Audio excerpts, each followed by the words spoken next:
Y esto me lleva a preguntar, de 16,000 sentencias donde se ven involucradas muchas personas, ¿qué historia nos puede compartir respecto a alguna de ellas que la haya marcado?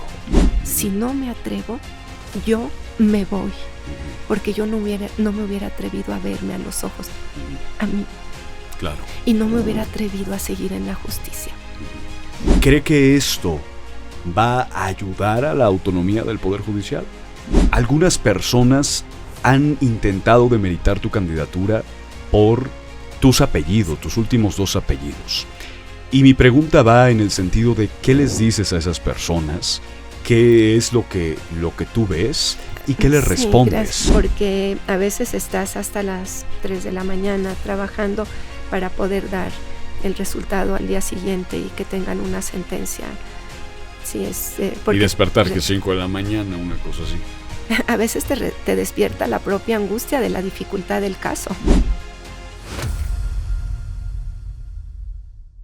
Sean todas y todos bienvenidos a un nuevo episodio de Voces con una persona que es licenciada, maestra y doctora en Derecho, con una licenciatura en Economía, y que tiene un tema muy particular. Les voy a contar a continuación por qué. Su nombre completo es Paula María García Villegas Sánchez Cordero. 4 apellidos. Magistrada, 28 años en el Poder Judicial. Magistrada, ¿cómo está? Bienvenida. Muy bien, Alejandro, muchas gracias. Gracias por la invitación, a ti y a todo tu equipo. No, hombre, gracias por estar aquí. Y bueno, con esto arrancamos una ronda importante dentro de la reforma al Poder Judicial. Lo hemos estado hablando en los últimos episodios y creo que es bien interesante esta entrevista particular porque nos va a ayudar a ampliar el panorama respecto a este hecho inédito e histórico, democrática y políticamente en nuestro país. Magistrada, bueno, primero hay un tema bien interesante. Tiene 4 apellidos.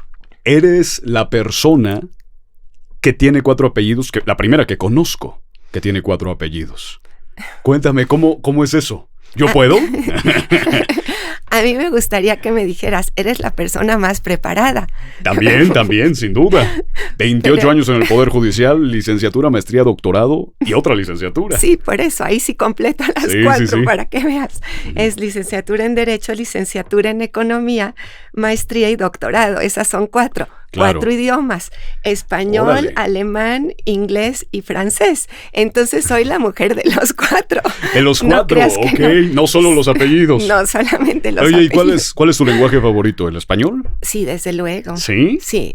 Porque siento que sí, cada lengua, incluso, bueno, yo nada más aquí entre nos, pues nada más he intentado el inglés, pero creo que desde ver la lengua incluso conoces la cultura, ¿no? Qué palabras se utilizan, etc. Te voy a decir por qué estudié francés, porque francés lo estudié más adulta. Uh-huh.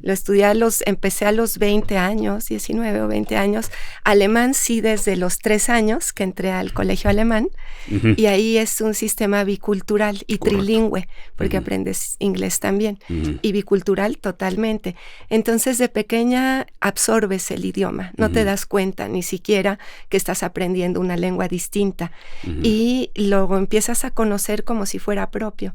Claro. Entonces creces paralelamente con los 2 idiomas, luego inglés, uh-huh, y francés fue porque me encantan los clásicos de la literatura francesa. Okay. Yo quería leer a Víctor Hugo, a Los Miserables, en uh-huh, francés.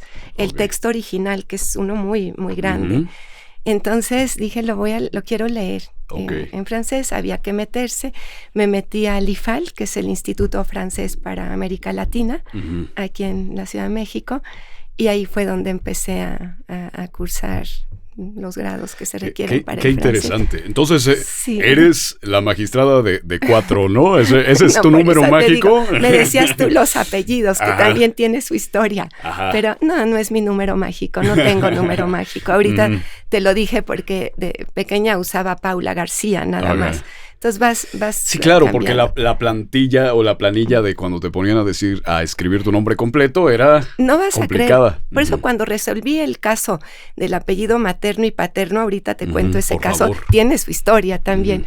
Entonces me sube al coche y empieza a manejar mi papá y ¿cómo te quieres llamar? Y ya que me llevó, yo creo que no, en ese momento ni siquiera hay un principio de inmutabilidad del nombre. El principio de inmutabilidad significa el nombre es un atributo de la personalidad.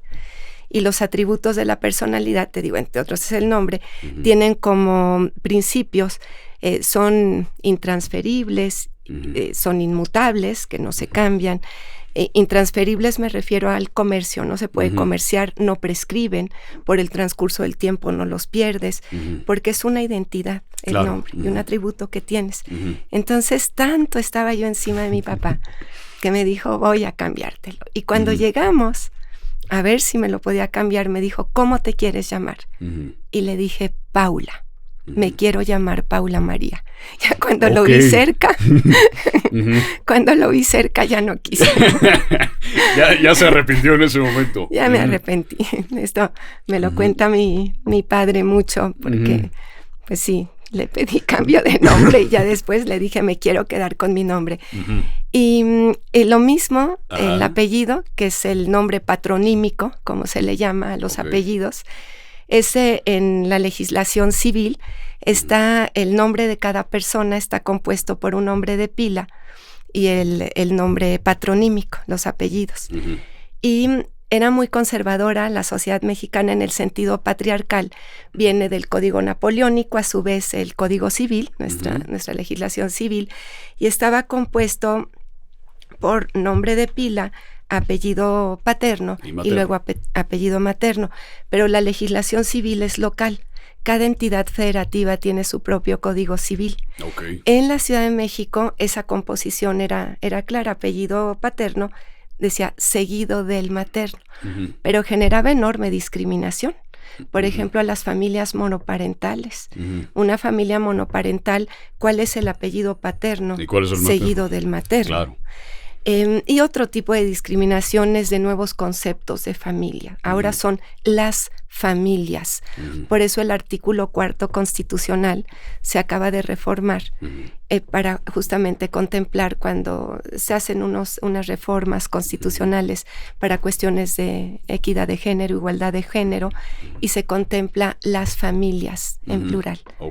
La mujer y el hombre son iguales ante la ley y esta protegerá, esta es la ley, a las familias, a los distintos tipos de familia.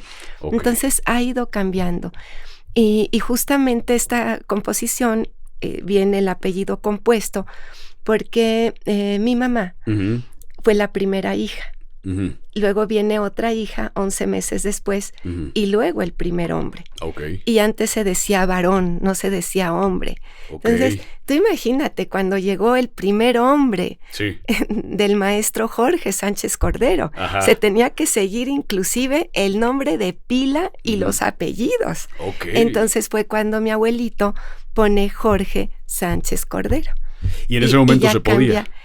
Sí, era bastante permisible el registro civil en ese entonces. Y ya luego juntan los apellidos de mi padre y por eso es que soy García Villegas Sánchez Cordero y me siento muy orgullosa de mis apellidos y me siento muy honrada también del nombre de pila que me pusieron mis padres y que eligieron mis padres para mí, que me identifica como cualquier otra persona. Si aquí en el cuarto yo digo Alejandro, sabes que eres tú, automáticamente las pupilas se te dilatan, soy yo. Y un apellido, cuando dices el apellido, es la identidad a una familia. Entonces, el derecho a la pertenencia, porque todos tenemos derecho a pertenecer a una familia y todos tenemos derecho a la identidad individual también, que es el nombre de pila. Entonces, de ahí derivan.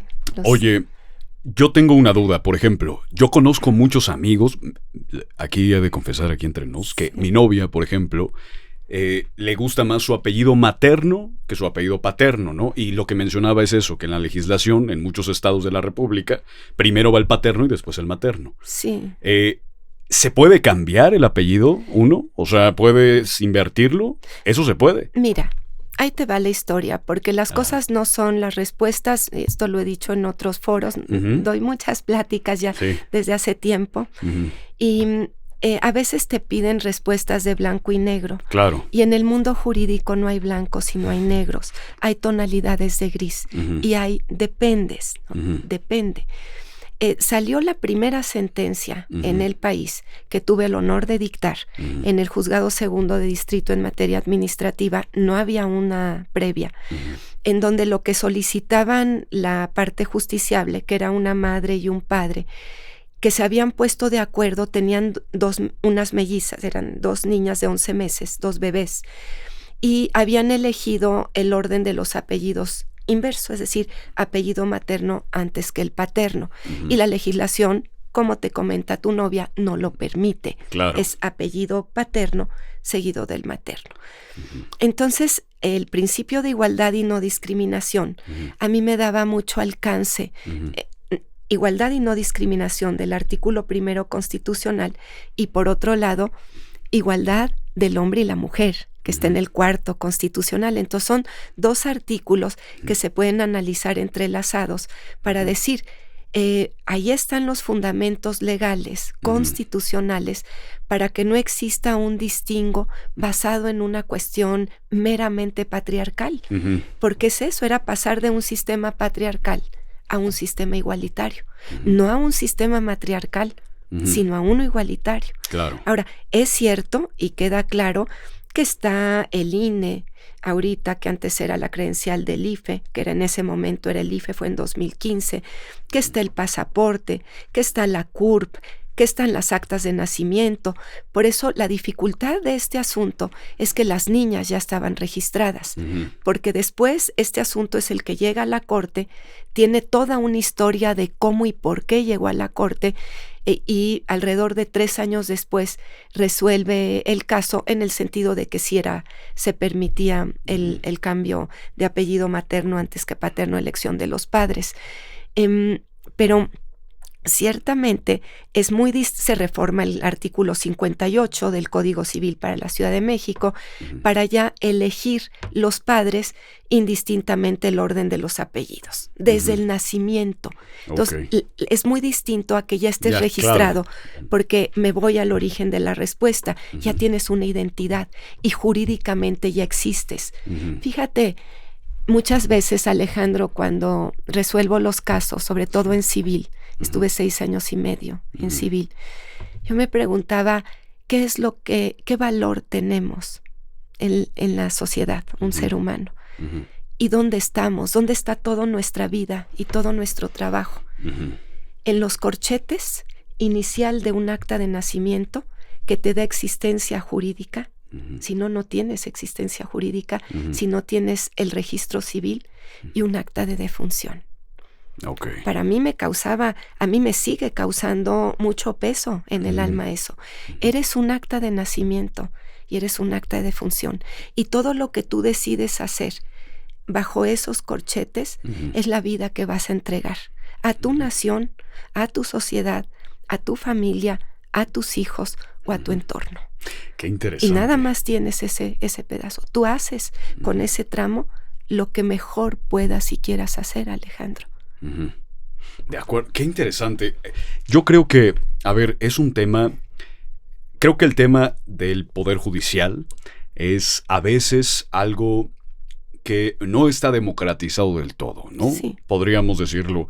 Quienes nos escuchan y nos ven a veces no saben cuál es la diferencia. Bueno, no a veces, la mayoría no sabe quién es un juez, ministro, magistrado, qué hacen, por qué es una jurisprudencia, es la palabra, qué es una sentencia. Entonces creo que en el marco de esta reforma al Poder Judicial que lleva a jueces, ministros y magistrados a elección popular, es decir, al voto, pues genera entonces debería entonces obligar a la sociedad a poder informarse respecto a qué es lo que sucede, ¿no? Creo que la justificación por ahí iba cuando se propuso la reforma al Poder Judicial. Entonces, magistrada, a mí me gustaría que me contaras y que a su vez le contaras al público de Voces y de quienes nos van a escuchar, que son personas de entre los 18 y 24 años, y es bien interesante, después de 40 a 64 años. O sea, esos son nuestros dos datos de la audiencia. Entonces, me gustaría que nos pudieras contar en palabras simples, como si se los contáramos a un niño de primaria incluso, ¿qué es lo que hace un ministro, magistrado, un juez, para que también podamos nosotros democratizar esta información que es tan importante para este proceso electoral que viene? Claro que sí. Y como me acabas de decir quiénes son tu audiencia, si me permites nada más, a mí no me gusta dejar preguntas en el tintero sin contestarlas. Claro. Entonces tu audiencia va a decirte, a ver, no contestó lo de los apellidos, ¿se puede o no se puede? Ajá. Desde luego se puede. En la Ciudad de México, el Estado de México también cambió la legislación derivado de lo que se estaba ventilando en el juzgado en el que me adscribieron, desde el inicio, desde que nace la niña o el niño. Cuando ya tienes, por el contrario, el nombre registrado, es otro procedimiento distinto, porque tienes que solicitar el cambio de apellido materno antes que el paterno, y entonces puedes llegar hasta el juicio. Y en el juicio, la probabilidad de que te den la razón en este momento es muy alta, pero es distinto el trámite. Okay. Te tienes que ir con el juez de registro civil, él te va a decir, en la Ciudad de México es juez del registro civil, en las entidades federativas se conoce como oficial del registro civil. Claro. Él te va a decir, no puedo porque tengo que basarme en el principio de legalidad, y entonces te vas ya sea a una jurisdicción voluntaria o te vas a juicio, y ahí te van a decir que sí, en el amparo, que sí procede el cambio, con probabilidad alta, aunque cada juzgador es independiente, imparcial, autónomo. Ahora, yéndome a la otra pregunta, ¿qué hacen cada uno de los juzgadores, de las personas juzgadoras? Son distintas instancias, Alejandro. La primera instancia es el juez, y es diferente a nivel local que a nivel federal. A nivel federal, justamente está lo que es la justicia, voy a llamarla de amparo, para poderlo decir en lenguaje coloquial. Le agradezco. Para los jóvenes, sí, sobre todo, y decirles que yo estoy con ustedes siempre y siempre voy a estar. He estado, estoy y estaré. Muchas gracias. Sí, porque el futuro está con ustedes y estoy convencida de eso, y tienen derecho a este futuro y a que reciban a un mundo al menos igual en términos ambientales de lo que ustedes cuando nacieron tenían. Entonces, de lo que nosotros tenemos ahorita en el mundo, ustedes tienen que recibirlo igual para mantenerlo y pasarlo a las próximas generaciones. A eso me refiero. Y cuestión ambiental también. Entonces, son las instancias. A nivel federal está lo que es el amparo, y antes se llamaban garantías individuales, se ajustó el lenguaje, ahora son derechos humanos o derechos fundamentales, como por ejemplo el que te decía, igualdad y no discriminación, la libertad de expresión, el acceso a la información pública, el principio de presunción de inocencia, interés superior de la niñez, derecho a la educación de calidad, en todos los niveles, hasta la obligatoria es hasta antes del nivel universitario, derecho a la salud, derecho al ocio, que también tenemos, derecho a la práctica del deporte, derecho a un medio ambiente sano. Todos esos son derechos humanos y se ven en el fuero federal, en amparo, si es que el derecho humano es quebrantado, se llama violado por una autoridad. Eso lo hacen los jueces de distrito y las juezas de distrito como jueces de amparo. Hay también lo que se conoce como procesos federales, que es lo que escuchan ustedes mucho, sobre todo en materia penal, en los medios de comunicación. Es que el juez de procesos federales determinó que tal persona, cuando comete un ilícito que tiene un impacto mediático, empiezan a escuchar lo que hacen los jueces. Sí, claro. Eso no es en un primer momento de amparo, sino lo que se conoce como un proceso federal. Okay. Y esos procesos federales también lo hacen los jueces de distrito como jueces de procesos federales en materia mercantil, en materia civil, en materia administrativa, en materia penal, y ahora en una reforma que tiene pocos años en materia del trabajo, que antes eran las juntas de conciliación y arbitraje. Eso siguen siendo los jueces. Eso es juez, y ese es el trabajo, es lo que te decía, primera instancia. Luego vienen los magistrados de circuito y magistradas de circuito, que es una instancia superior. Si viene el asunto de un proceso federal, se va a con un tribunal colegiado de apelación, que es la segunda instancia del proceso federal. Okay. Y por el contrario, si es amparo, la segunda instancia es un tribunal colegiado de circuito. Okay. Entonces siempre tienes una revisión. ¿Por qué? Porque hay falibilidad humana. El juez de distrito, las personas juzgadoras, no somos ajenas ni estamos exentas de fallar como cualquier otra persona. Okay. Somos idénticamente, las personas claro. somos falibles, Alejandro. Entonces, en revisión ya son 3 magistrados y magistradas y ya revisan 3 cabezas el claro. asunto. Y luego viene la corte. En la corte están las señoras y señores ministros. El trabajo de la corte es un trabajo importante para el orden jurídico nacional. Es el que rige la política judicial de interpretación de las normas a nivel nacional y no solamente en el fuero federal, sino con todos los órganos jurisdiccionales del país. Fuero local, las autoridades jurisdiccionales militares, las autoridades jurisdiccionales administrativas, que son los tribunales, el Tribunal Federal de Justicia Administrativa o los tribunales administrativos de los poderes locales. De acuerdo. Magistrada, me gustaría, si es posible, pongamos un ejemplo por lo que entiendo son 3 instancias, ¿no? Una después de la otra, ¿correcto? No, hay 2 instancias, pero la Corte conoce, es realmente, yo lo he comentado también antes, la ingeniería constitucional y legal para saber qué instancias, a dónde y cómo ve el asunto, tiene que modificarse. Okay. Porque si explico ahorita por qué no son 3 instancias, porque resuelve el juez de distrito, se reservan algunas cosas de constitucionalidad y leyes federales para la Corte, pero si la Corte ya emitió criterios, se queda en el Tribunal Colegiado de Circuito. Si es cuestión de legalidad, se va en revisión al Colegiado de Circuito, ve las causales de improcedencia, entonces es como limpiar el asunto, lo remite a la Corte si hay inconstitucionalidad de leyes federales o tratados internacionales donde no tenga precedente, luego lo regresa colegiado. Okay. Sí, en suma te voy a decir, son 2 instancias, nada más, pero sí es muy compleja la vía que tiene un asunto y demasiado larga. Eso, Alejandro, tiene que cambiar. Larga en el tiempo. Hay un principio que habla de la expeditez en la impartición de justicia. La expeditez es la rapidez con la que se tiene que resolver un asunto, porque la vida de una persona cambia. Claro. Si tarda 10 años un asunto, como hay casos, tú eres otro en 10 años. En experiencia, en trabajo, en conocimientos y en otros temas claro. Que están alrededor en todo tu contexto.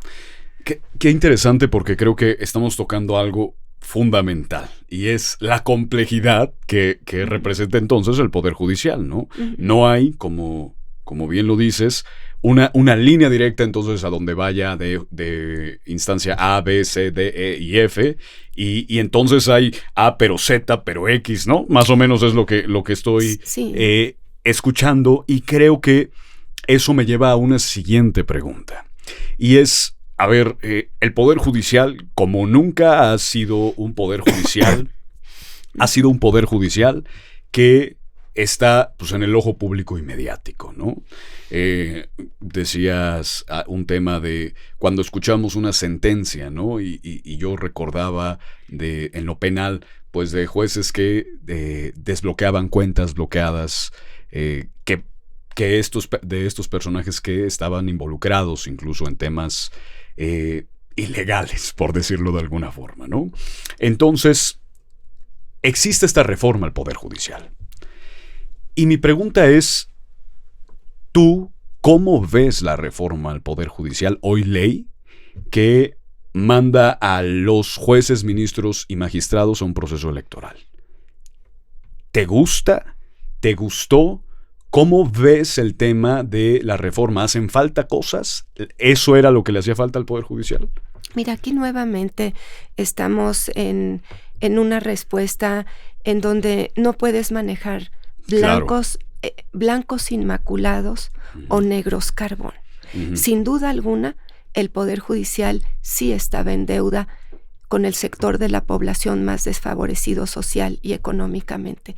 La justicia fue lejana, la justicia estaba ausente y nunca se acercó la justicia a las personas más desfavorecidas. Su justicia, su poder judicial, un servicio público que tiene que ser igual para todos, accesible para todos, y no hubo acceso efectivo a la justicia.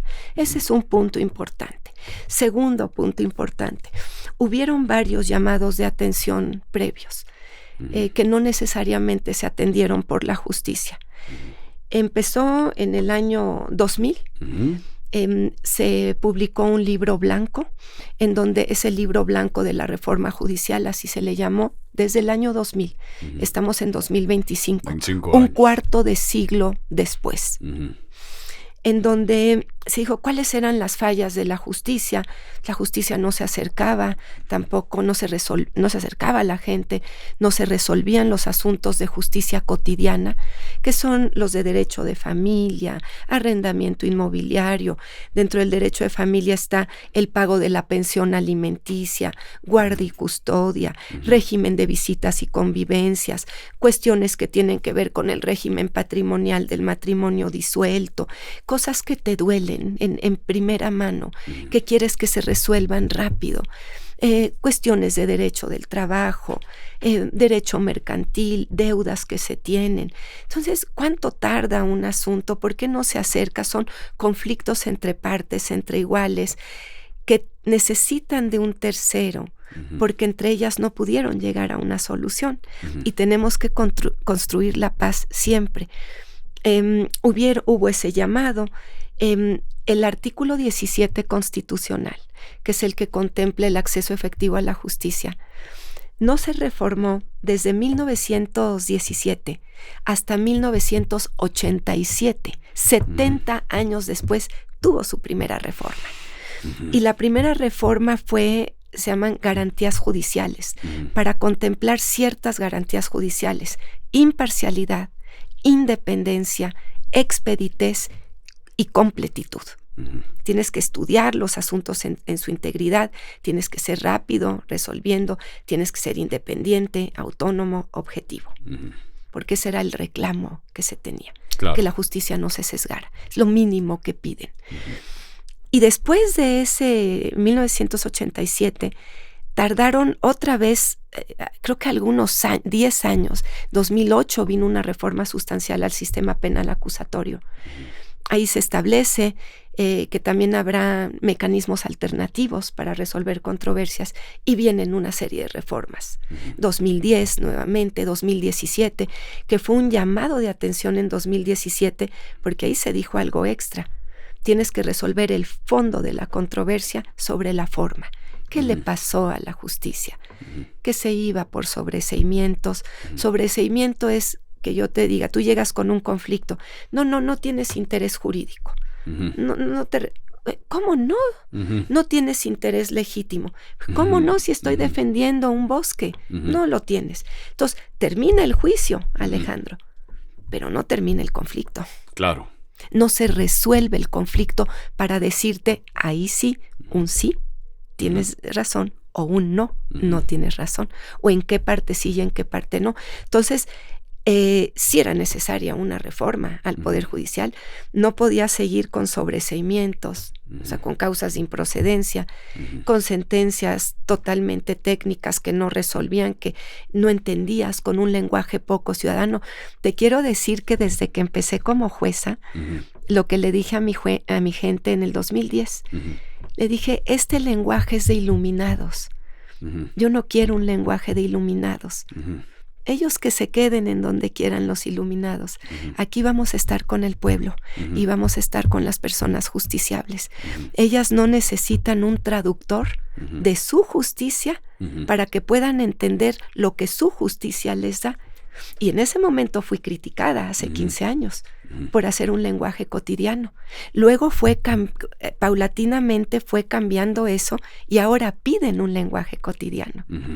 Yo decía, qué interesante. Sí, imagínate, tú recibes, Alejandro, una sentencia, la lees, ¿qué es esto? Dice sobreseimientos y uno no sabe, ¿no? Es que ya prescribió porque transcribió. Claro. ¿Qué es esto? Sí. Entonces, tu abogado te traduce o tu abogada te traduce. Sí. Cuando tú tienes derecho directo de tu sistema de impartición de justicia a que tu justicia hable contigo como persona justiciable. Sin duda, yo justo lo que decía es, a ver, conocemos a muchos amigos abogados que son conocidos precisamente porque hablan de jurisprudencia, de prescripción, de temas, bueno, de palabras que no son del colectivo, que no se han democratizado, que uno no conoce. Entonces, justo el acceso a la justicia, pues se ve bastante limitado en el sentido de, si a mí me mandan una sentencia, yo que no soy abogado, no tengo idea de qué están hablando de acuerdo a la fracción tercera del artículo 2 de la ley de procedimientos de tal, ¿no? Entonces, eso sin duda creo que es muy importante, porque si bien creo que se ha visto y se ha dejado en el foco de la atención los temas políticos, particularmente las acciones de la presidenta de la República, Claudia Sheinbaum, todos los días están en el escrutinio público. Todos los días ven qué hizo bien, qué hizo mal, si está bien que le responda Donald Trump, si está mal, etcétera. Todos los días, o bueno, la mayoría de días en el caso legislativo, están viendo las sesiones, qué votaron, por qué lo votaron, cuándo se pelearon, por qué. No solo dicen vamos a reformar tal ley, sino va a ser la ley de protección de animales, ¿no? Entonces suena mucho más accesible, cosa que ha sido complicada adentro del Poder Judicial, ¿no? Pero volviendo al tema y para no desviarnos, ¿qué es lo que tú ves dentro de la reforma al Poder Judicial actual? ¿Te gusta? ¿Estás de acuerdo? ¿Qué es lo que le hace falta? Todo es perfectible, Alejandro.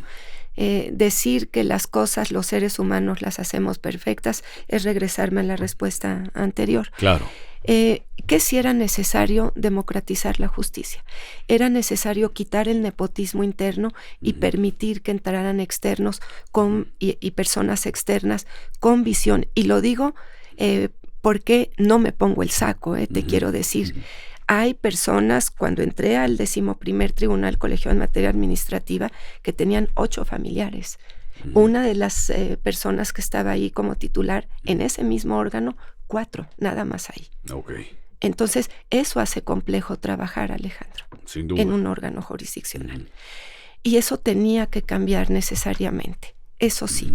Y traer, ahora, también te voy a decir una cosa, así como había personas que realmente no sabían trabajar y simplemente por los lazos familiares estaban ahí, había muchos otros también, y lo quiero subrayar, que siendo hijos de magistrados o sobrinos de magistrados se ganaron su lugar y trabajaban 4, 5, 6 o 7 veces más para poderse ganar ese lugar.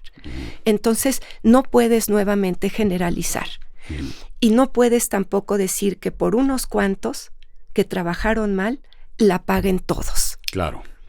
Porque volvemos a todos o nada. Los extremos no han llevado históricamente más que a conflictos. Totalmente. Y a escisiones sociales. Entonces, sí era necesario un cambio, sí era necesario la endogamia romperla totalmente, sí era necesario, eran pocos, porque no tantos tampoco, quitar privilegios de unos cuantos, pero pocos, que había muchas personas muy valiosas también. Pero sí la democratización era importante. Sí era importante también acercar la justicia al pueblo de México. Sí era importante que ustedes vieran quiénes son sus juzgadores, cómo trabajaban antes, cómo trabajan en el presente y cómo van a trabajar. Un juzgador habla por sus sentencias y a ti te conocen por tus sentencias. Ahorita porque se empiezan a publicitar, pero a uno ya lo conocen internamente y las sentencias son públicas. A mí me encantaría que analizaran todas, Alejandro, y cada una de mis sentencias, que fue como tuve el honor que muchos grupos sociales y organismos internacionales se acercaran a mí y posteriormente estuviéramos siendo uno. De quién es la jueza que sacó el derecho a la ciudad, quién es la jueza que sacó el equilibrio entre cuestiones ambientales y cuestiones de derecho a la vivienda digna. ¿Quién es esa sentencia? Y así es como tuve el honor de conocer a grandes personas. Oiga, viene a dar una conferencia, por favor, aquí. Así conocí a ONU Habitat. Así fue. Y a personas que estaban en la esfera de lo que es el urbanismo, arquitectos, ingenieros, que nunca pensé que en ese entonces que se fueran a interesar en la sentencia de una jueza. Claro. En cuestiones de participación social, derechos de animales también, cuestiones de medio ambiente, a grandes investigadores de la UNAM también. ¿De quién es esa sentencia? La quiero en mi clase, en la Facultad de Ciencias en la UNAM. Y soy docente desde hace muchos años. El mismo número de años del Poder Judicial es el mismo número de años como docente y profesora universitaria. 28 años. Empecé en 1997 dando clases, mi primera clase a nivel universitario. Ok, qué interesante. Sí. Entonces, tú tienes que ser consistente. Mira, Alejandro, ahorita que hagan ustedes el escrutinio, es muy fácil juzgar y descalificar a alguien. A ella no, o no hagas esto, o esta no es la adecuada. Mejor que vean su trabajo pasado. Claro. Porque ahí no falla, ahí no fallaste ya. ¿Cuántas sentencias tienes alrededor de estos años de trabajo? Porque sí, mira, hablabas de los temas, sí, ¿no? Yo calculaba mucho más, las pedí justamente en una de las entrevistas, porque tú puedes ver el número de sentencias en función del número del expediente. Entonces, si vas en el juicio de amparo indirecto 3,400 diagonal 2025, no es así porque estamos empezando el año, pues ya sabes que llevas 3,400. Sí, yo calculaba de 20 a 30,000, pero cuando pedí la estadística de cuántas tenía dictadas hasta el año pasado, me dijeron que cerca de 16,000. 16,000 sentencias. Sí, pero sin tomar en cuenta todas los acuerdos que emites en cuestiones de sobreseimiento fuera de audiencia, o cuando dices este acto es inexistente, ya no tiene sentido llevarlo a la sentencia, se llama a la audiencia constitucional y al dictado de sentencia. ¿Cuántos vas concluyendo antes que ya no llegan al final? Y básicamente, si tomas en cuenta esos, que también es un expediente, yo creo que sí se dobla. Pero ya con el resultado que dio la Dirección General de Estadística Judicial, ya tenía el año pasado hasta noviembre cerca de 16,000 para redondearlas. Wow. Y sí. En este momento tú eres magistrada. Magistrada de circuito y encantada de servir. Me gusta servir, Alejandro, y me gusta que mi trabajo rinda frutos con la persona justiciable, que se sienta escuchada. Para mí el servicio es lo más importante que hay. Para mí ayudar también cobra mucho sentido, Alejandro, porque le da sentido a mi vida ayudar y entregarme. Claro. A la persona justiciable. Claro. Y yo lo que tengo es... Me hablas de 16,000 sentencias. Sí, y yo creo que me recortaron mucho.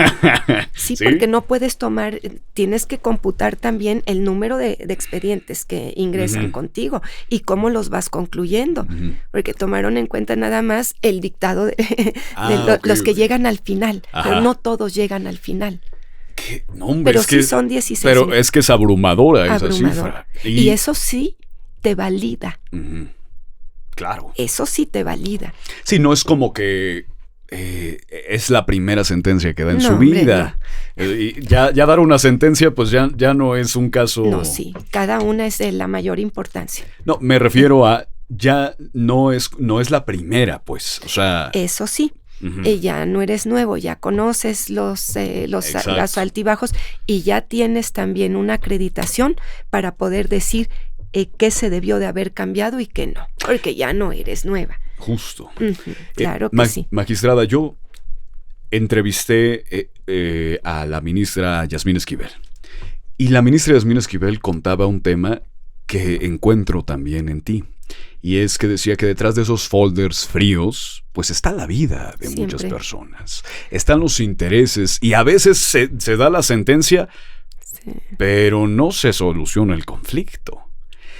Y esto me lleva a preguntar, de 16,000 sentencias donde se ven involucradas muchas personas, ¿qué historia nos puede compartir respecto a alguna de ellas que la haya marcado? Muchas, Alejandro.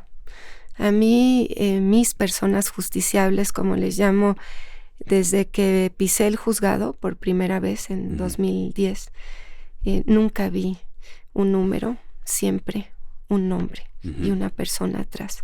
Con la mano en el corazón, te lo digo, aquí sí. Y no para hablarlo, decir, mira cómo así lo hago, no. Yo tengo mucha facilidad, Alejandro, para detectar el dolor a distancia en los expedientes. Y no termina de llegar el expediente cuando veo donde hay un grito por justicia. Y ahí, en esos entro con todas mis fuerzas, porque sí hay injusticias, porque sí hay dolor humano y porque sí hay quienes necesitan la capa de la justicia para que tú te pongas arriba, y si clavan algo, que le caiga a la espalda del juez y que no le caiga a la persona justiciable. Y eso es lo que yo hago. Yo prefiero ponerme encima y que a mí, y lo digo así abiertamente también, el muchacho aquí está también que está Rick, con nosotros. Sí, es parte Ricardo, del equipo. Sí, pero que a mí me caiga o me clave en la daga en lugar de que le llegue a la persona justiciable. Te puedo contar muchos casos, pero hay unos en donde la simetría es muy fuerte y casos sensibles. Una mujer que tuvo una relación extramarital, militar, ella, con un militar, casado, y tuvo una hija con ese militar. Ella era madre soltera, mantenía a su hija y mantenía a su madre. Hay un reglamento en la Sedena, que es el reglamento para procesados y sentenciados, en donde te quitan el 50%, te descuentan el 50% de tu sueldo si eres procesado antes de ser sentenciado. Entonces ella tiene un conflicto físico con la esposa del militar, todos militares, y la acusan. Una pelea física, ¿a eso se refiere? ¿Un conflicto físico es una pelea? ¿O? Sí, porque la acusan de lesiones a ella. La acusan de lesiones. Eso no era otra cosa más que una cuestión de derecho de familia entre el militar, su esposa y la madre de su hija. Nada tenía que hacer otra autoridad u otra institución del Estado para procesarla por el delito de lesiones. Entonces, cuando llega la justicia, ella ya llega pidiendo que lo único que quería que se le respetara era su sueldo, porque todavía no estaba sentenciada y que había un principio procesada. Pero procesada por una injusticia. Sí, y con 50% menos del salario. Por una injusticia. No se puede meter una institución en cuestiones que tienen que ver del ámbito privado y familiar. Y no puede la institución pública juzgar y decidir, como tú tuviste una hija con tu militar, tuviste una hija con el otro militar, ahora yo te enjuicio, porque decido enjuiciarte. Y eso es lo que vi atrás. Yo no la conocía a ella hasta cuando terminé el juicio, hasta cuando ya había dictado la sentencia y ya estaba en cumplimiento. Le concedí la suspensión de entrada. Y lo primero que vi, Alejandro, que es la competencia, y muchísimos otros casos que tengo en estas 16,000 sentencias dictadas. Además de esta historia que suena muy Yo me puse arriba y dije que me toque a mí. Si le va a tocar un golpe a alguien, que sea a mí. ¿Hubo alguna persecución? No, absolutamente no. En ese momento ya eras magistrada. No, era jueza. Jueza. No hubo. Es el estrés mismo de un asunto. Claro, sí. De un asunto de dimensiones importantes, como todas las dimensiones que tiene una institución de un sector del Ejecutivo Federal que está enjuiciando a una persona. Claro. Pero había una asimetría muy grande, ¿Por qué estaba toda la institución enjuiciando a una militar por haber tenido una hija? Claro. ¿Por qué decidieron lo que era pecado y lo que no era pecado? Sin duda. Eso no lo decide la justicia. A trabajadoras sexuales también protegí con mi vida. Las protegí. Y de todas estas sentencias, yo siempre... este podcast se llama Voces porque buscamos que voces importantes que proyectan e impactan en la vida de millones de personas nos vengan a platicar justo ambas caras de la moneda. Me encantó esa parte de ni el blanco puro ni el negro carbón, porque es verdad, no hay, o en la vida todo el tiempo está lleno de matices, de escalas de gris, ¿no? Y yo quiero preguntarte sobre el tema de tus sentencias. ¿Qué sentencia? Me acabas de decir que una muy importante fue esa, pero ¿qué sentencia te deja con una sensación de logro, de algo que te enorgullezca? ¿Y qué sentencia no te enorgullece del todo? ¿No te enorgullece del todo o lamentas? ¿Cuál puedes de ambos polos? Mira, esa no es la sentencia más importante. Por favor. La que te dije hace un rato no es la más importante. Es en donde yo puse el cuerpo para que me tocara el golpe a mí. De acuerdo. Como en muchísimas otras he puesto el cuerpo también. Una de las, cualquier cantidad. Las más importantes en donde me he sentido muy contenta de mi desempeño, porque fue en donde dije, si yo no me atrevo a concederles el amparo sobre la mesa a las trabajadoras sexuales de este país, que eran personas invisibilizadas familiar, social e institucionalmente hablando. Eran ciudadanas sin derechos, ciudadanas marginadas, excluidas, que nadie se atrevía a voltear a ver. Lo único que pedían era su reconocimiento como trabajadoras no asalariadas, para que les dieran una credencial. Porque en ese 2014, todo era, los temas que se trataban era pornografía y prostitución infantil y trata de personas. Entonces, dentro de esos extremos, que son ilícitos ambos, nacional e internacionales, se quedaron ellas desprotegidas, quienes prestaban los servicios sexuales y les empezaron a negar servicios de salud, a negar recibirles sus denuncias cuando abusaban corporalmente de ellas, y se empezaron a ver en una situación de abandono cada vez más. Cuando yo vi ese asunto de lejos, es de los que te digo, de lejos dije, ahí entro. Si no me atrevo, yo me voy, porque yo no me hubiera atrevido a verme a los ojos a mí. Claro. Y no me hubiera atrevido a seguir en la justicia. Y ese sí fue un asunto complicado. Ahí sí, para que veas, resolver a favor de las trabajadoras sexuales no fue nada fácil. Ni ese, ni otros más donde me he sentido muy orgullosa. Los feminicidios del Estado de México también es otro.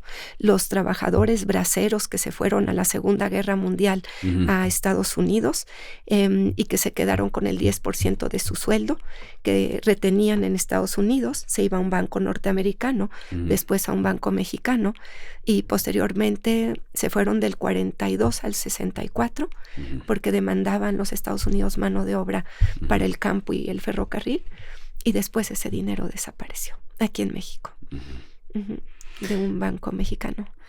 Y ellos iban a regresar porque eran las personas más pobres dentro de las más pobres. Sobre el caso el primer caso que me mencionaste, no quiero regarla y no dar un nombre incorrecto, pero tú mencionaste sobre que les hacían falta derechos de salud, que les negaban derechos por uso sexual, y lo vipeamos ahí, por favor, porque nos censuran ahí en YouTube, pero creo que es muy importante marcarlo.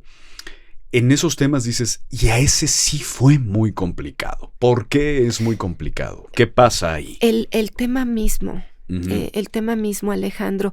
Primero, la respuesta de las autoridades, que en ese entonces era la Asamblea Legislativa del entonces Distrito Federal, todavía no cambiaba su denominación a Ciudad de México, por cómo veían el trabajo sexual. Decían, si no hay desgaste físico, no hay desgaste emocional, no hay...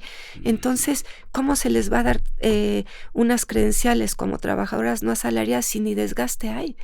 Un concepto de origen peyorativo, que discrimina, que margina, ¿no? Para empezar. Segundo, el tema mismo. Si es un tema, nuevamente, volvemos al aspecto de un crisol de moralidades o no moralidades. Y eso es una sola de los aspectos y del ámbito y del espectro que tiene el trabajo sexual. Hay abandono, sobre todo, hay explotación particularmente, hay invisibilización, hay juzgamiento social. La justicia no puede voltear la cara, Alejandro, a eso. No puede dar la espalda.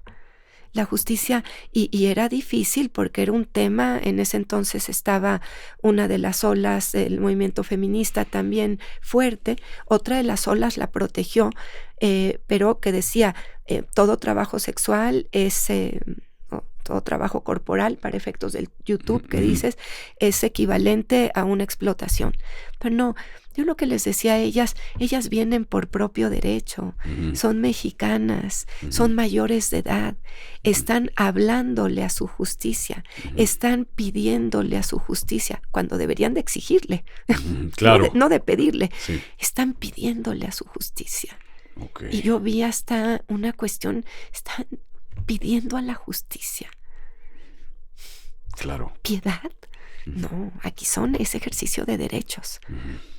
Y no va a haber ciudadanos de primera y ciudadanos de segunda. No debe. Y se concedió el amparo. Y en un cumplimiento muy, muy interesante, que les dieran, que conocieran sus derechos laborales, que tuvieran acceso a créditos, que les explicaran también que tenían derecho a cuestiones de vivienda, que los agentes ministeriales y los policías tomaran sus denuncias cuando ellas estaban en una situación en donde querían denunciar una falta a su persona, a su integridad. Qué interesante, porque justo es este tema de incluso la misma policía no los tomaba. No les hacía caso, eran invisibilizadas sistemáticamente. No puedo generalizar, claro, pero sí influyó mucho porque no se puede generalizar.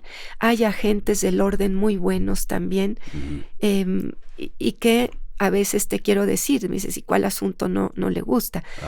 O no te gusta. Sí. Justamente las personas, los agentes del orden, porque están en una situación de seguridad social altamente de marginación también. Cuando ellos terminan después de 30 años de servicio, de estar en las calles, de estar parados en las banquetas para que tengan 9,000 pesos de pensión al mes. Sí. ¿Cómo vas a vivir y cómo vas a mantener a tu familia con más o menos 9,000 pesos de pensión? No, y además que arriesgan su vida. Sí. ¿No? Entonces es un doble riesgo. Y hay muchos agentes del orden también que están dispuestos a servir bien. Pero en este caso con las trabajadoras sexuales, pues influía mucho el aspecto de que empezaron a ejecutarse las leyes para controlar la trata de personas. Pero entonces, por eso a ellas las comenzaron a dejar más marginadas. Y te digo, venían, perdón que interrumpa, por propio derecho, mexicanas y mayores de edad. Esto excluía a las y los extranjeros y excluía a los ilícitos de menores de edad. Y volviendo a la pregunta respecto a esto, ¿tú hay alguna que lamentes? Me dijiste esta que te da mucho orgullo, pero ¿hay algún tema que lamentes de tus 28 años dentro del Poder Judicial? Mira, a mí siempre me gusta dar más y soy muy exigente conmigo para poder servirles mejor. Yo puedo, perdón que lo diga y no es aquí golpe de pecho, pero yo me puedo sacrificar y no me importa sacrificarme o estar hasta altas horas de la noche o madrugada, a mí en lo personal, ¿no? Con tal de darles la mejor sentencia y de darles mi mejor trabajo para que ustedes estén bien. Pero Entonces, bajo ese parámetro de exigencia que tengo, pues sí, siempre ves una sentencia y dices, pude haber dado más. Claro. Y pude haber hecho otro poco. Pero no, en realidad, si dices, tienes algún arrepentimiento, he servido bien. He dado mi 100 con la falibilidad propia, pero he dado más, ya no pude haber dado. Por eso yo siempre digo, si me fuera hoy, yo ya me voy con la satisfacción del deber cumplido, porque di lo más que pude haber dado dentro de la máxima exigencia. ¿Cómo no voy a tener esa exigencia si estudié en el colegio alemán? Y después paralelamente estudié economía en el ITAM y derecho en la UNAM, que quiero mucho a las dos instituciones, muchísimo, y estoy agradecida con cada una de las etapas que he tenido, tanto con las instituciones como con las personas que me he encontrado en mi camino, muchas maravillosas y otras que me han dado unos dolores de alma. Claro. Que dan lugar para 4 novelas o más. De acuerdo. A ver, ya que estamos con los 4. Ya que estamos con 4, no, yo me voy a ir con trilogías. Sí, ¿verdad? Yo quiero trilogías, porque son las novelas. Claro. Justo estamos hablando de todo este tema del Poder Judicial, de las sentencias, de la reforma al Poder Judicial, y a mí me gustaría preguntarte, que eso es lo que estamos hablando poquito antes de empezar a grabar, ¿cuál es tu situación en este momento? La reforma al Poder Judicial para todos es... Se van a elección popular jueces, ministros, magistrados.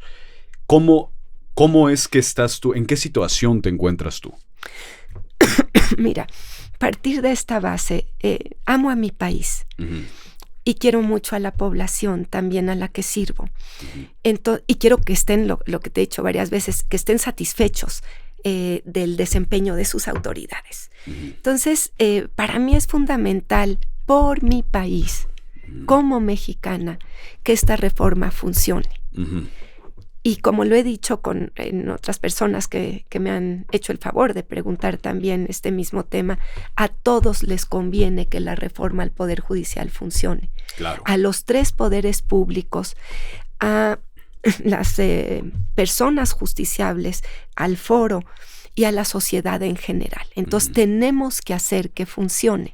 Y para que funcione, tienes que echarle todas las ganas del mundo, porque las cosas gratis no llegan. Claro. Tienes que ponerle empeño a las cosas y tienes que poner empeño, el dedo del renglón y la fuerza y determinación suficiente para que algo llegue a su fin y a un buen puerto. Si no, no llega. Claro. Entonces hay que empeñarnos bien en eso.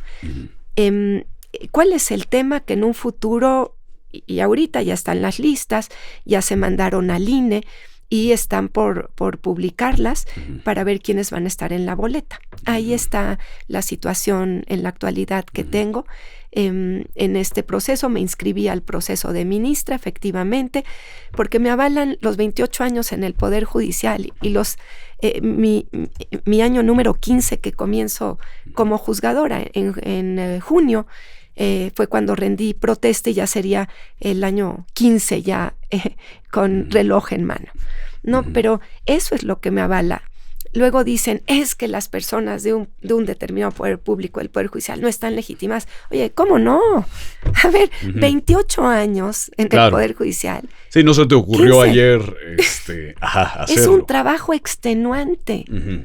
Es la forma más importante desde mi óptica de servirle a tu país. Bueno, claro. Y más importante porque yo he estado en el judicial, pero el ejecutivo es igualmente importante, el legislativo igualmente importante. Pero vamos a decirlo de esta manera, una de las formas con la que puedes servir. De acuerdo. Oye, fíjate que yo vi algunas de tus entrevistas que te han hecho y mencionabas un tema de que lleguen los mejores perfiles a las candidaturas. Sí. Tú, después de esto, no digo que digamos nombres ni nada, pero tú ves que este proceso se hizo de forma correcta, que llegaron los mejores perfiles a este proceso electoral que está a punto de iniciar. Sí, mira, algo que he repetido en muchas ocasiones y eso lo fui aprendiendo por mi situación familiar también, es que yo voy a usar mi voz para que mi voz sirva positivamente y para que se pueda lograr un cambio. Si no, no la voy a usar, y yo quiero que la reforma sea un éxito. Uh-huh. Eso es lo que necesita el país. Uh-huh. Entonces, para generar polémica, por ejemplo, de un video que saqué, una polémica y una exageración y una potencialización, lo único que buscaba era que fuera paulatina la salida de los juzgadores. Era todo. Sí. No, una cosa a la hoguera y quemada en leña verde. Yo digo, ¿es en serio? ¿Es en serio que esa forma, esa manera de tratar a alguien, de descontextualizar las cosas, de llevarlos a etapas y tiempos que ya no son en los que se está viendo en ese momento en particular? Entonces, la pregunta que me haces, ¿están las personas correctas o no? Como juzgadora he aprendido también a ser muy cautelosa.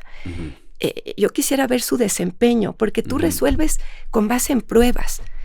Yo puedo ver el nombre de una persona, yo no conozco su desempeño. Claro. Yo sí te puedo enseñar mi desempeño. Y sí te puedo enseñar que me juzgues a raíz de mi trabajo. Y ahí lo pongo. Y si no te gusta mi trabajo, táchalo. Pero si sí te gusta mi trabajo, ahí está. Que muchas de las veces con los mexicanos es que prometen mucho y no cumplen. ¿Y qué pasa cuando dices, ya cumplí? Aquí estoy, ya cumplí. Dame la oportunidad de servirte, no te vas a arrepentir.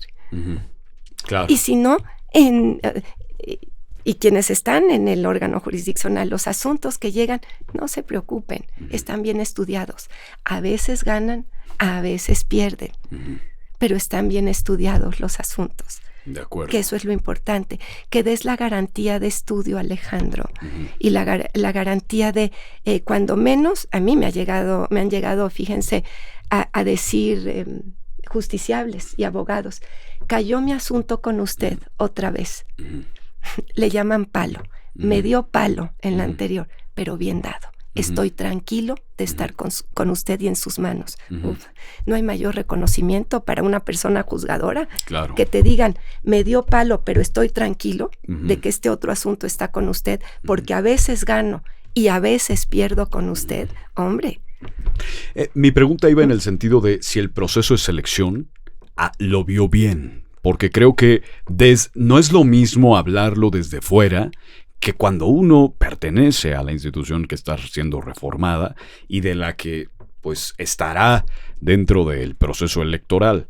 ¿Vio bien el proceso? Lejos allá de los perfiles específicos. ¿Le gustó? ¿Cree que...? Y mi siguiente pregunta es, ¿cree que esto va a ayudar a la autonomía del Poder Judicial? Mira, el Poder Judicial tiene que ser autónomo, independiente, imparcial y objetivo. La pregunta, si me dices, ¿te gustó el proceso? Me fui a estuve en los 3 comités. Aún así, sigo creyendo en las instituciones, sigo creyendo en los comités, sigo creyendo en que esto tiene que ser para mejor, tiene que ser para bien, y lo digo con madurez. Si tomaron esa decisión, es una decisión que con madurez acepto y que en consecuencia no voy a hacer algún otro comentario. Simplemente lo objetivo que sucedió y que te estoy comentando. Cuando menos te puedo decir que la entrevista que tuve en el legislativo fue una entrevista con personas altamente capacitadas, de integridad moral también, y con un desempeño laboral, todas ellas, adecuado. Y también ahí te lo digo, como dicen en inglés, no hard feelings. Aquí no hay eso, no puedes tomar una postura de porque no quedé, entonces ya comienzo. Todo está mal. No, así es. Y lo tomas o lo dejas, y en la vida sigues adelante. Estoy en la boleta, estoy contenta con las políticas públicas, fíjate, que ha hecho la doctora Sheinbaum. todas ellas las comparto absolutamente. Comparto la cuestión, esa fue el año pasado, pero la cuestión de darles la redignificación a los pueblos originarios, totalmente. La cuestión ahora con las mujeres, absolutamente. Llevar las tecnologías de la información a los poblados más marginados, elevar a rango constitucional los derechos de los animales. Yo estuve sola en esos temas como juzgadora siempre. Y ahorita que veo que la doctora los eleva a rango constitucional, para mí es saltar con un pie, saltar con el otro y decir, lo logré. Lo logré estando sola y estando cuestionada. Porque claro, no es lo mismo sacar una sentencia defendiendo a delfines, dándoles personalidad jurídica y la categoría de seres sintientes hace 10 años, hacerlo ahora con un marco constitucional que te sostiene. Sin duda. Justo tú hablas de las reformas de la doctora Claudia Sheinbaum y el 5 de febrero acaba de sacar la reforma anti-reelección y antinepotismo para las elecciones. Es buena pregunta la que haces. Y mi duda es, creo que en el ojo público, a ver, acabo de dar 4 apellidos, es García Villegas Sánchez Cordero. Algunas personas han intentado demeritar tu candidatura por tus apellidos, tus últimos 2 apellidos. Y mi pregunta va en el sentido de ¿qué les dices a esas personas? ¿Qué es lo que tú ves? ¿Y qué les respondes? Gracias. A esas personas nada. Nada. No me interesan, no. Okay. Lo que sí porque siempre van a atacar. Es decir, son personas que, fíjate, ¿qué te puedo decir a ti de ellas? Que me apenan. Realmente siento lástima. Okay. Y eso es lo que pensaba el otro día cuando veía tantos, le llaman discurso de odio. Hate, ¿no? Tanto discurso de odio en mi contra en Twitter y tanto discurso de odio. Yo decía, pobres, los perdono. Realmente los perdono en este vacío que tienen ellos interno, en esta necesidad de estar echando odio y de atacar sin sentir nada. Absolutamente, más que mira qué padre es deshacer a alguien, que no lo van a hacer porque yo limpio mi alma siempre, todas las noches. Entonces, ¿qué les digo a ellos?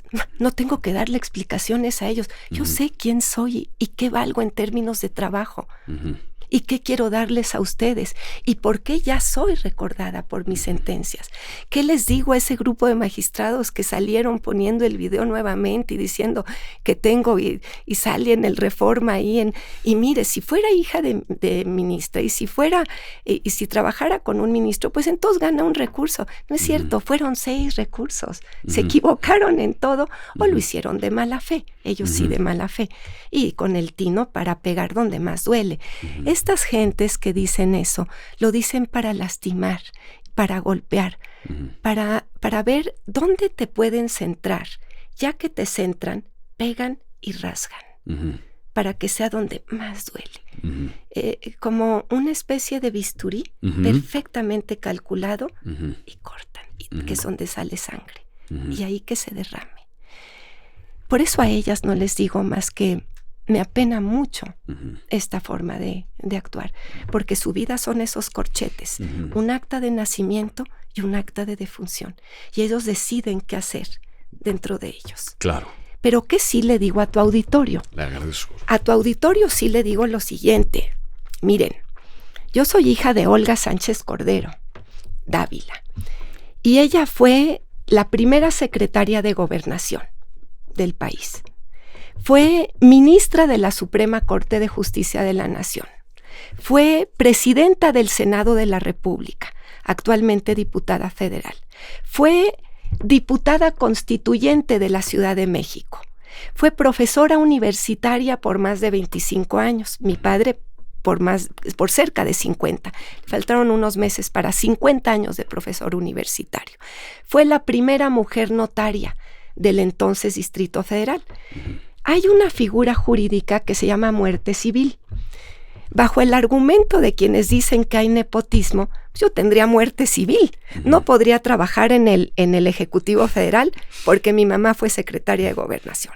No podría estar como candidata a senadora o diputada porque mi mamá fue presidenta del Senado. Entonces tampoco. No podría estar como profesora universitaria, que es mi vida entera, porque fue maestra y mi abuelito profesor emérito de la UNAM también. No podría tampoco ser diputada constituyente y no podría ser ministra. De una vez denme muerte civil. No, está complicada la situación. Está complicada mi situación. Me siento orgullosísima de mi madre, orgullosísima de mi padre. Voy a honrar a Alejandro, a mi madre y a mi padre hasta el último día de mi vida. Ahora bien, eso no significa que mi lugar lo he ganado en solitario. Las sentencias las dicto en solitario. Mi madre tiene trabajo con agenda llena 24/7 y la justicia te absorbe a su vez 24/7. Ahora, en relación con el nepotismo, ¿cómo te puedo explicar a que lo hacen con precisión para sesgar a la opinión pública? Mi madre dejó de ser ministra en 2015, hace 10 años. Pasaron 7 ministros desde que ella salió de lugares y de vacantes que hubieron. 7. Hubieron 7 vacantes posteriores. En todas ellas, cada vez que mi nombre salía, ella no, nepotismo. ¿Por qué no les gusta? Mejor que vean mi intelecto y mi trabajo. ¿Por qué no me dan la oportunidad de servirles? No se van a arrepentir. Claro. Sello de garantía, Alejandro. Sello de garantía. Sello de garantía. Y si no, se aceptan devoluciones. Perfecto. Magistrada, me acabas de mencionar algo y es una pregunta que me surge desde una genuina curiosidad. Creo que el podcast se hace a partir de ahí. Y nosotros decimos hay que romper con las cámaras de eco. Yo estoy totalmente de acuerdo en este tema de decir ni blancos ni negros, de escala de grises. En este caso, este podcast, pues generalmente entrevistamos políticos, ¿no? Y entonces ves ahí en los comentarios, ¿cómo se te ocurre entrevistar a determinado político? ¿Por qué hizo tal y cual? Y dices, oye, es que no terminaste de escuchar todo el tema. Nadie es un total blanco. De hecho, por eso es interesante incluso el color de los termos. Porque hacemos blanco y negro, ¿no? Pero eso es la intención de este podcast. Y en este tema a mí me gustaría preguntarte, que es una pregunta que nace a partir de lo que acabas de decir. 24/7. ¿Cómo es la vida de un magistrado? ¿Cómo es un día a día de un magistrado que hace poco más de 16,000 sentencias? Es una entrega a quienes vayan a estar en la justicia ahora nuevos, que sean externos. Es un trabajo extenuante. Ahora bien, te voy a decir una cuestión que también es importante que sepan. Si la justicia da buen resultado, la justicia tiene que también sostenerse en el principio de la credibilidad. Si tú crees en tu sistema de impartición de justicia, quieres que tu caso se resuelva en la justicia. Si tú no crees en tu sistema de impartición de justicia, buscas una medida alternativa. Claro. A ver, ¿cómo resuelvo en forma alternativa? Porque mi justicia no dio respuesta. Entonces, la justicia tiene que tener muy claro que debe dar respuesta para que se fortalezca el sistema de impartición de justicia y la institución. Yo lo tengo muy claro. Yo quiero que se fortalezca mucho el sistema de impartición de justicia para que las personas justiciables confíen y acudan a que los problemas se resuelvan en la vía institucional o a través de mecanismos alternativos para resolver controversias, pero también públicos, que eso es lo que yo he buscado. Todo lo que te digo, mis tesis de jurisprudencia y aisladas están en el Semanario Judicial de la Federación y las sentencias también son públicas y consultables. Es decir, no hay nada nuevo de lo que esté diciendo que no pueda ser verificado y consultable también. Entonces, ¿qué es lo importante? Cuando tú me decías, bueno, ¿y cuáles de estos candidatos? Y tengo que ver su trabajo. Aquí nosotros nos basamos en la justicia por datos duros, por pruebas. Entonces, sí, la vida diaria de un juzgador es estar todo el tiempo en el órgano jurisdiccional, es expediente tras expediente, si quieres hacer bien tu trabajo, porque si lo quieres andar delegando y que sean otros los que hagan las sentencias y tú ni siquiera conozcas, pues entonces también es otra forma de trabajar. Pero en el caso de la responsabilidad, que sí tengo muchos compañeros y compañeras con esa enorme responsabilidad del deber ser y de lo que es lo correcto, pues te despiertas, a veces yo como parto mis días entre la docencia y el trabajo, claro. Sí hay un sacrificio importante a la vida personal. Sí. Porque a veces estás hasta las 3 de la mañana trabajando para poder dar el resultado al día siguiente y que tengan una sentencia. Sí, y despertar que 5 de la mañana, una cosa así. A veces te despierta la propia angustia de la dificultad del caso. Híjole. Sí, son casos muy complicados o de cuantías muy grandes, lo que decías de los asuntos de la UIF, de la Unidad de Inteligencia Financiera, en donde hay bloqueo de cuentas o se levantan los bloqueos de cuentas o se concede una suspensión, o casos de Sistema Nacional Anticorrupción, otros asuntos también de Sistema Nacional de Víctimas, que sí realmente son asuntos de enorme responsabilidad. Nombre y profunda tensión, ¿no? Sí hay algunos, unos más, unos menos, claro, pero sí los hay. Magistrada, hay algo que en esta, me has comentado que has tenido varias entrevistas y conferencias. ¿Hay algo que no te hayan preguntado y te gustaría compartir?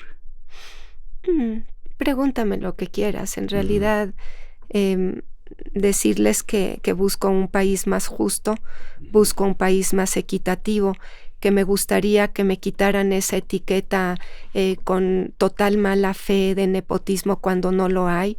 ¿Por qué no permiten que alguien que sea hija de personas que han destacado por méritos propios ellos, ¿por qué no permiten que construya su camino? ¿Por qué quieren destruir el camino, la vida de alguien que quiere? Lo único que quiero hacer es servir. Te digo, no les voy a dar explicaciones, pero sostener eso o potencializar algo. Manejo la misma línea de justicia social. Para mí lo que se está viendo ahorita son temas que yo ya manejaba, te digo, en las sentencias, el de un país más equitativo, un país más justo, un país en donde todas las personas sean tratadas igual, en donde no haya discriminación racial, en donde no haya discriminación por condición de género o de estrato social. Eso es lo que busco y se puede hacer muchísimo. Comparto las políticas públicas actuales y quisiera simplemente que me dejaran de etiquetar con el único afán de causar daño. Entonces, a tus escuchas decir, no se dejen llevar por eso. Una cosa sí quiero decir, todo lo que salga de mí o que digan de mí y que salga de algo va a ser directamente de mi voz. Lo que digan o hagan y que Paula hizo, todo directamente mío. No se preocupen, que yo doy la cara y doy respuesta. Entonces, si empiezan a generar opiniones, no lo crean, por favor no lo crean. Permítanme y acérquense y yo les digo sí o yo les digo no, como ahorita. Alejandro, a ver, nepotismo se queda en el imaginario colectivo. Claro. Y manchas o tratas de manchar una vida. Claro. Una vida de trabajo de la que me siento orgullosísima. Y claro, hay mucho en México el ir de un lugar y platicar en todos los niveles y a todas las escalas. Se va, Alejandro, descomponiendo lo que es la información, porque se basa mucho en percepciones y se basa mucho en ya subjetivismos. ¿Te fijas qué dijo y qué hizo y qué tal? Yo he tratado en mis ámbitos laborales también, lo que le digo a mi gente, por favor, aquí que no haya habladurías. Lo que sale, que dice la magistrada, lo va a decir la magistrada. Claro. Pero aquí no, dijo que hagas esto, no. Y parejo. Todos un trato igualitario, todos un trato parejo y el equilibrio también en la forma en la que se distribuye el trabajo. De acuerdo. Entonces, eso quisiera dejarle a tu auditorio, que por favor no caigan en las generalizaciones. Ella, y es nepotismo, y ella. No, a ver. Claro. Yo quiero que ustedes, que son los jóvenes de 18 a 24 años y de 40 a 64 años. Sí, que ustedes que están de 18 a 24, que quieran tener hijos, puede ser que no quieran, que ustedes sean exitosos, que lo consigan trabajando su propio camino y que sus hijos también tengan ese derecho y también lo sean. Y no te preocupes por mí, que yo sé atenderme, Alejandro, y yo sé responder. Perfecto, con eso me quedo. Sí. Magistrada Paula María García Sánchez Cordero, muchas gracias por García Villegas. García, perdón, ¿qué dije? García Sánchez Cordero. Sí, tiene García Villegas, claro, pues si son los 4. Paula María García Villegas Sánchez Cordero. Muchas gracias por estar aquí, Alejandro, en el auditorio de Voces. Gracias por abrirnos un poco más el panorama acerca del Poder Judicial. Esperemos ver todo lo que viene para su persona y para el tema de la reforma al Poder Judicial, que sin duda es un cambio. Le agradezco mucho, magistrada. Gracias por estar aquí. Gracias al auditorio por estar escuchando esta entrevista. Les pedimos, por favor, comenten, compartan, nos den su opinión, nos digan qué es lo que creen, porque la importante, o el comentario, o la opinión más importante siempre es la de ustedes. Les vamos a dejar en la descripción las redes sociales de la magistrada. Este fue un capítulo de Voces con Paula María García Villegas Sánchez Cordero y Alejandro Helguera. Un gusto, nos vemos pronto.